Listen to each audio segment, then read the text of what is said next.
Internet पे एक चीज बहुत वायरल हो रही है। आसमान में लाइंस, बारिश के बाद पाउडर, और लोग बोल रहे हैं कि इसका कनेक्शन है बिल गेट्स से। पर असली सवाल ये है, ये रियलिटी है या सिर्फ एक इंटरनेट का इल्यूजन? वैसे अगर आपको ऐसे कंफ्यूजिंग टॉपिक्स को लॉजिकली समझना है तो आरएम नॉलेज पॉइंट एक सॉलिड जगह है। यहाँ क्लास 5th से लेकर के 10th तक के सीबीएसई एंड आईसीएसई तक कॉन्सेप्ट क्लियर करवाया जाता है। रेगुलर टेस्ट, डाउट सेशंस और स्मॉल बैचेस में पर्सनल अटेंशन भी मिलता है। Location Meena complex, old Motihari road, Bairiya, Muzaffarpur. Number 8409331024 and the second number 9113195972। Seats limited है, जल्दी चेक करो जाकर के। जो आसमान में लाइंस दिख रही है उन्हें बोलते हैं कॉन्ट्रेल्स। सिंपल लैंग्वेज में प्लेन का एग्जॉस्ट प्लस ठंडी हवा मिलकर के व्हाइट लाइंस बनाता है। हाँ, कभी कभी ये ज्यादा विजुअल हो जाती है और लोग इसे केमिकल स्प्रे समझने लगते हैं। पॉसिबल रीजंस, पॉल्यूशन और डस्ट मिक्स हो जाता है रेन के साथ, फिर इस टाइप की बारिश होती है। दूसरा, इंडस्ट्रियल एरिया में रेसिड्यू गिर सकता है, या फिर पॉलन मिट्टी भी हो सकती है।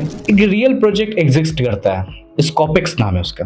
आइडिया क्या है? सनलाइट को थोड़ा रिफ्लेक्ट करके ग्लोबल वार्मिंग कम करना। पर प्रॉब्लम क्या है? वेदर डिस्टर्ब हो सकता है, ओजोन लेयर का रिस्क थोड़ा बढ़ सकता है, और सबसे इंपॉर्टेंट, अभी सिर्फ रिसर्च स्टेज में है। Reality 4 countries involved. Research mostly US universities में हो रही है। स्वीडन में टेस्ट प्लान हुआ था पर प्रोटेस्ट के बाद कैंसिल हो गया। यहाँ भी कैंसिल किया जा सकता था, लेकिन इंडिया में तो क्या कहूँ मैं आपको, दिख ही रहा है आपको।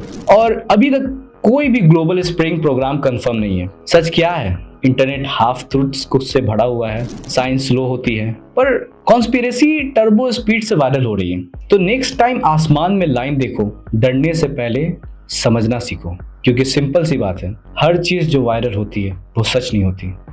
लेकिन अब देखा जा रहा है कि यह सच हो रहा है, क्योंकि फसलें बर्बाद हो रही हैं। किसान की आवाज आपको सुनाई दे रही होगी, किसान रो रहे हैं, चिल्ला रहे हैं। ये जो आप पत्थर देख रहे हैं नकली, जो बर्फ देख रहे हैं नकली, ये पिघल मेल्ट ही नहीं हो रहे हैं। क्या पीछे इसके? अगर ये आपको जानना है तो नेक्स्ट वीडियो इसके ऊपर बन जाएगी। कमेंट बॉक्स में लिखें part 2। Thank you so much, तब तक के लिए बाय बाय। जैसे ज्वालामुखी फटने पे उसकी राख और उसकी गैस पूरे आसमान में फैल जाती है और पृथ्वी के टेम्परेचर को ठंडा कर देती है, सेम वैसे ही ये आर्टिफिशियल तरीके से करेंगे। और इसको करने में $200 ट्रिलियन का खर्चा आएगा। 200 ट्रिलियन में कितने पेड़ लगते हैं? अब इससे नुकसान क्या होगा वो जान लो। अगर एक बार छिड़काव करने के बाद उसको तुरंत रोक दिया गया तो अर्थ का टेम्परेचर अचानक से बहुत तेज बढ़ेगा। सूरज की गर्मी पृथ्वी पर नहीं आ पाएगी, वो वापस अंतरिक्ष में चली जाएगी। और सूरज की रोशनी पृथ्वी पे कम होने से भारत जैसे देश जो निर्भर है खेती बाड़ी पे, वहाँ सूखा और बाढ़ आने के चांसेस बहुत ज्यादा बढ़ जाएंगे। और ऐसा नहीं है कि ये सिर्फ भारत में हो रहा है, ये बहुत सारे देश में होना शुरू हो चुका है, लेकिन भारत सरकार भी इसको होने देगी, इसकी उम्मीद